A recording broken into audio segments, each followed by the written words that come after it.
All right, in this video, I'm going to show you how to install the imaging drum as well as the toner cartridge in the MS3, 4, and 5 series. This also applies to the 6 series. So a couple things I want to show you on an aftermarket or even a HP original, Lexmark original, or even Xerox original. A couple things you want to check is, here's the imaging drum. You want to make sure you remove all the packaging material. There's usually a red tab here and a red tab here, as well as a plastic guide that you need to remove. Make sure that those have been removed before installing. Another thing you want to do is make sure that this piece right here is flexible. If it is not flexible and it is taped down, you need to remove the tape and make sure that it is indeed flexible. If there's any resistance or it's permanently stuck down, then that needs to either be removed or it needs to be replaced. So it's very important that that's flexible. So I'm going to install this first so you can see how it goes in and how it feels it goes in. Here's this green arrow there. This green arrow matches with that one.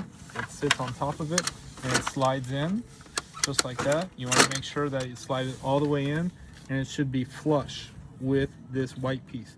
Right here at the end of this curve is where it should sit.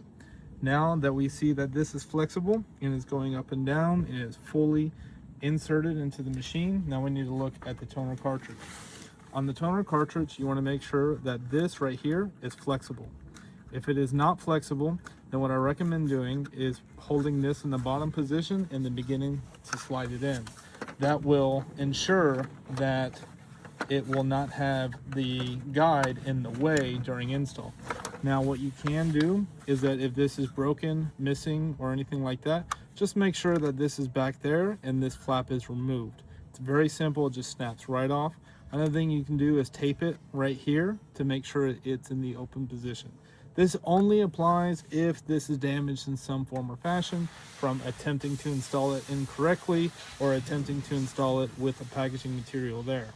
Obviously, if there's any packaging material here, you want to remove it. Sometimes the manufacturer will put a block here or tape here or some sort of plastic guide to prevent it from being open, but you want to make sure that it is there. Another thing you want to do is take a look at that chip. This is the chip location of the toner cartridge. Make sure that it slides into these contact pins. If this contact pin is too far to the right, then it won't let it slide in and be flush with the machine. If it's too far to the left, then it'll hit over here and will not allow to slide in.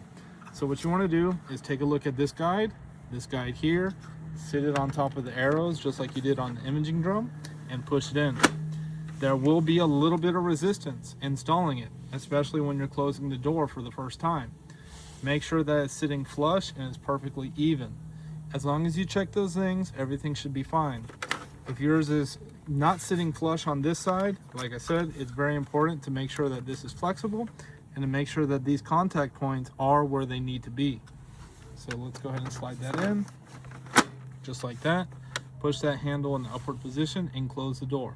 The first time you close the door is going to be not the perfect experience because this is the first time that all three components have been put together and it needs to push against these pressure sensitive contact pins on the toner cartridge.